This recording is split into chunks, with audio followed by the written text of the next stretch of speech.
Oggi riunione organizzativa per la campagna referendaria qui alla CGIL.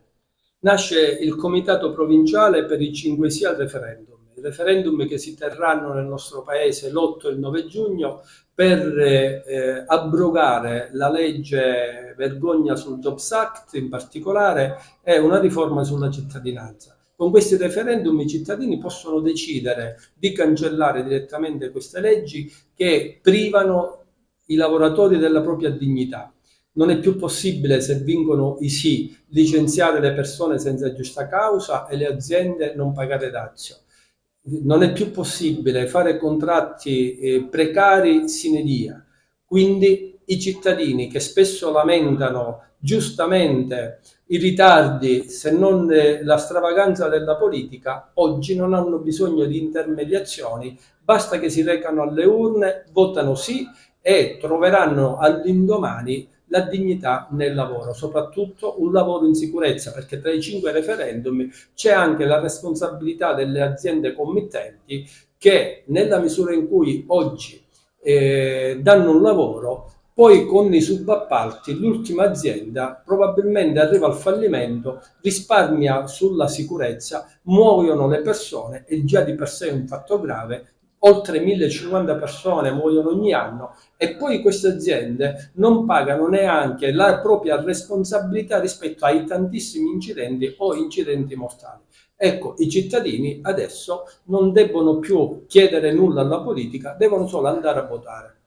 Vi state organizzando fattivamente per mobilitare la CGIL, non solo, ma tutte le associazioni vicine alla CGIL, per raccogliere le firme, ma fino a quando sarà possibile e dove sarà possibile firmare?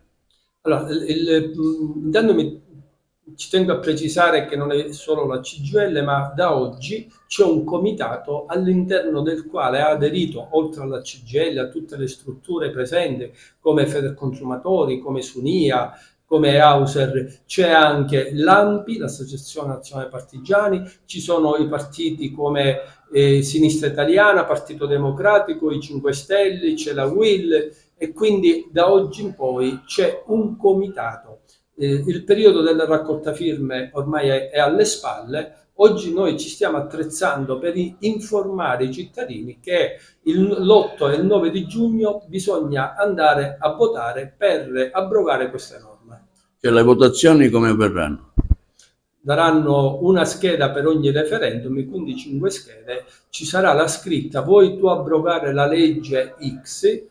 Basta barrare basta la parola dove c'è scritto sì, quindi il cittadino dice sì, voglio abrogare la legge vergogna che ha privato di dignità il lavoratore, o sì alla modifica sulla cittadinanza.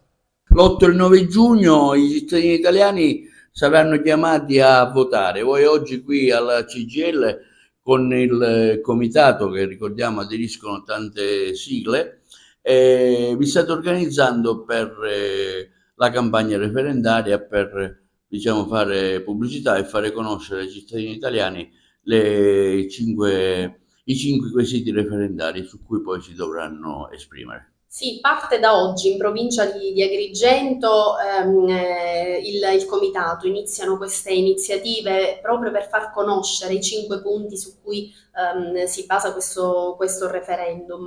Ci impegneremo partendo dal comitato provinciale, cercando di lavorare con dei coordinamenti e dei comitati cittadini ai quali potranno aderire diverse associazioni, il cui fine è proprio quello di diffondere consapevolezza sui punti del referendum. Quindi, diciamo, fare in modo che la gente conosca quali siano i quesiti e le ragioni per cui votare sì. Assolutamente sì. Questa è una sfida difficile che riguarda tutti i cittadini, per cui il punto fondamentale in questo caso è trasmettere l'importanza del voto, il fatto di far sì che la collettività vada a votare. Questa è una delle sfide più importanti che ci poniamo. Ricordiamo brevemente i punti, i quesiti. Sì, i punti, ecco, i quesiti sono tutti elencati in in questo materiale che andremo poi a distribuire durante le diverse iniziative che porteremo avanti, tra cui possiamo già annunciare l'iniziativa del 12 aprile a livello provinciale, lo stop ai licenziamenti illegittimi, la tutela per le lavoratrici e i lavoratori delle piccole e medie imprese, la riduzione del lavoro precario, la sicurezza sul lavoro e più integrazione con la cittadinanza italiana. Questi sono i punti su cui si basa questo referendum.